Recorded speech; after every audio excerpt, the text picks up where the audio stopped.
We are a civilian vessel. By whose authority are we being detained? By the authority of the First Order, resistance scum. Now bring down your shields and prepare to be boarded. Stand back from those doors!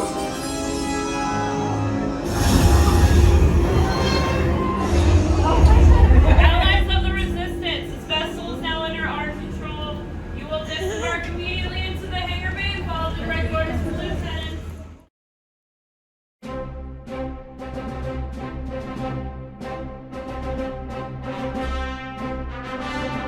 Star Wars Squadrons was the third game that I played using the PlayStation VR. Being given the opportunity to pilot Rebel and Empire ships in virtual reality was what sold me on this game.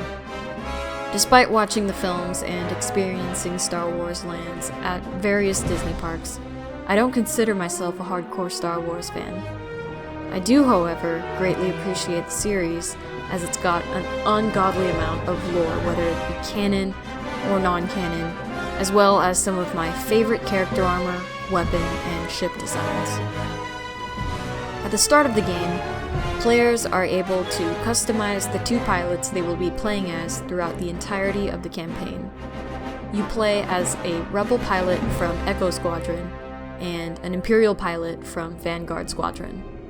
You are referred to as Echo 3 and Vanguard 5, respectively, for the rest of the game.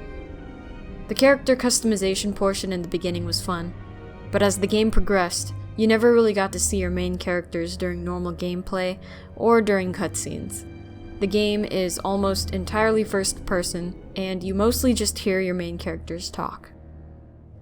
Playing the game while utilizing a VR headset is something you should really try out if you have the opportunity to, as it further immerses you into the game's world.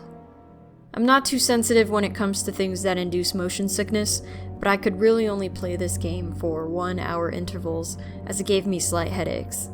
I definitely had to rip the headset off and take some breaks from time to time. The ship controls took a little bit of time for me to understand, but ultimately, the learning curve wasn't too high. I just had to pay attention. I found piloting the TIE fighters to be more smooth than the X-Wings, kinda like the Chevy trucks of spaceships. In the first level, there was one moment when I accidentally piloted the ship into a quick upside-down motion, and it's amazing how a small action on the controller could cause me so much disorientation. After that, I took the headset off completely and finished the game without it. In between missions, you are given the opportunity to talk to your fellow pilots and your superiors. While the other pilots are not too overly exciting, I found that Shen was my favorite character, as he says, in my opinion, the coolest quote in the game. Helmet stays on, cockpit or not. Definitely words to live by. I found that I was more invested in playing as the Empire. I felt more attached to the Empire characters, and this is probably because I tend to team with the bad guys, because they always look cooler.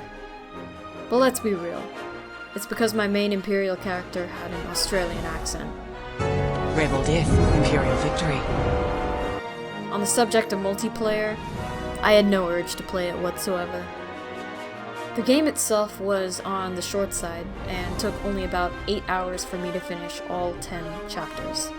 The gameplay itself was enjoyable, but I didn't spend too much time customizing my ships or trying out different ship loadouts because, honestly, looking out into space from the cockpit was my favorite part of the game. In a way, I was glad that the campaign mode for this game was short, because while it was enjoyable, there were times where I just wanted to be done with it and move on to a new game. Now, one thing that is Star Wars related that would make me lose my shit in a good way is if they somehow bring back 1313.